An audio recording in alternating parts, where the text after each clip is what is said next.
Hello and welcome to Nikolay's genetics lessons, and in this video I'm going to explain what is a dominant epistasis, and in my previous video I already explained what is a recessive epistasis and what are the ratios between phenotypes and genotypes, so you can find that link in the comment area to that video. Today I'm going to use example of the squash. Some varieties of squash are under the control of the dominant epistasis. What does it mean? That means that we have two loci, locus A and locus B. Locus A specify the color of the squash, and locus B specify if this color would manifest itself or not. So locus B controls locus A.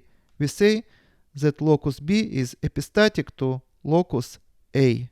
As you see, each locus has two alleles. Dominant allele, for example, in locus A, it is dominant A and recessive A. In the locus B, this is dominant allele B and recessive allele B. And they may produce following combinations. For example, we may have such combinations as this, and like this. Dominant allele A specifies yellow color in a progeny, and recessive allele A specify green color in a progeny. And if dominant allele B is present in the locus B, no matter whether it is two dominant alleles or only one dominant allele, no color is going to be produced, and the color of the squash is going to be white. So what color is going to be if the genotype of the plant is going to be capital A, and capital B, capital B. As you see, it's going to be white because dominant allele is present here, and no matter that two dominant alleles which specify yellow color is present in the locus A, the color is going to be white. What about genotype capital A and capital B, small b? Again, regardless of the presence of the dominant allele A in the locus A, because dominant allele B present in the epistatic locus B, the color is going to be white. What about genotype capital A and small b? So yellow color is going to be produced, and it's not going to be hidden by the locus B. So we are going to see yellow color in a progeny. But we also can see for the locus A that locus A is going to be heterozygous, and again in this case we may see three combinations. What the color is going to be if locus A is going to be heterozygous and locus B is going to be homozygous dominant? Yellow color is going to be produced, but locus B is going to hide it, so the color is going to be white. So let's put white here again. Yellow color is going to be produced. Again, presence of the dominant allele B at the epistatic locus B means that this color is not going to be produced, and the color is going to be white. Next combination, heterozygous for the locus A and homozygous recessive for the locus B. As you see, yellow color is going to be produced, and it's not going to be hidden by the locus B. So in this case, we are going to see yellow color in a progeny. Now let's take a look what's going to happen if locus A is going to be homozygous recessive, and it also may produce three following combinations. Homozygous for the locus A, homozygous recessive, and homozygous dominant for the locus B is going to produce white color, or no color is going to be produced at all.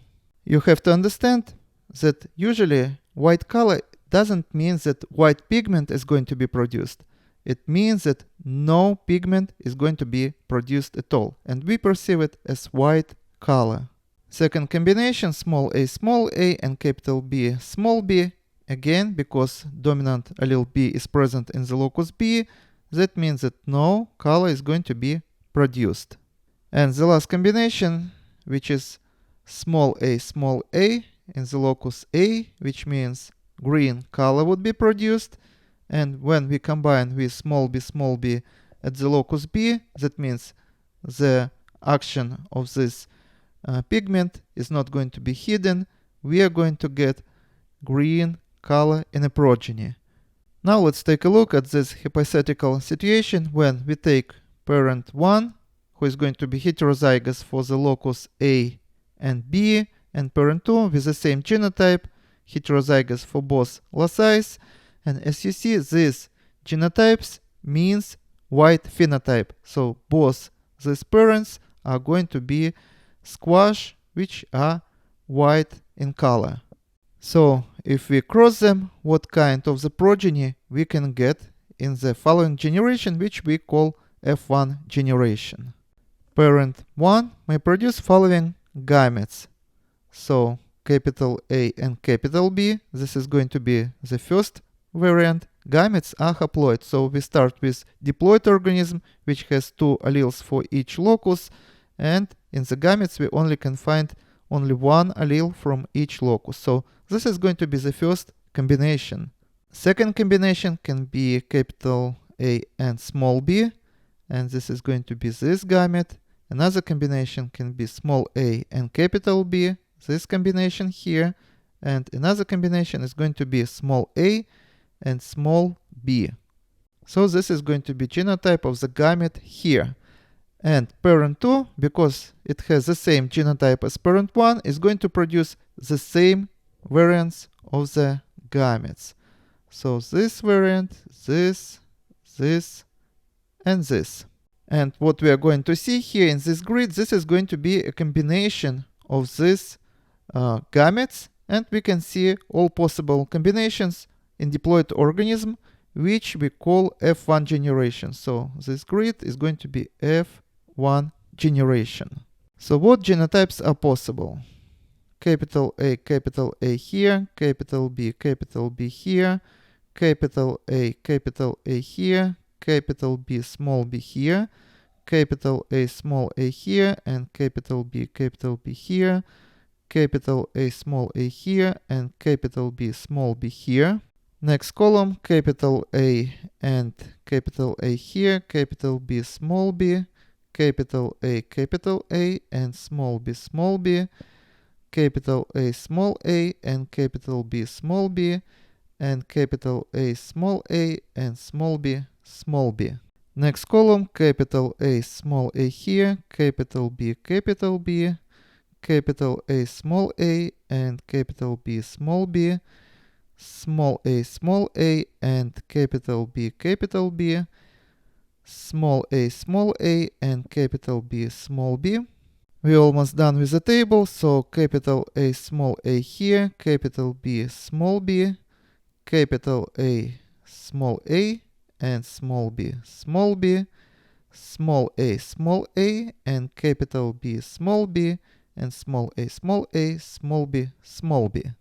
As you see, it almost doesn't take a time. So let's now convert genotypes into phenotypes. So this is going to be white phenotype.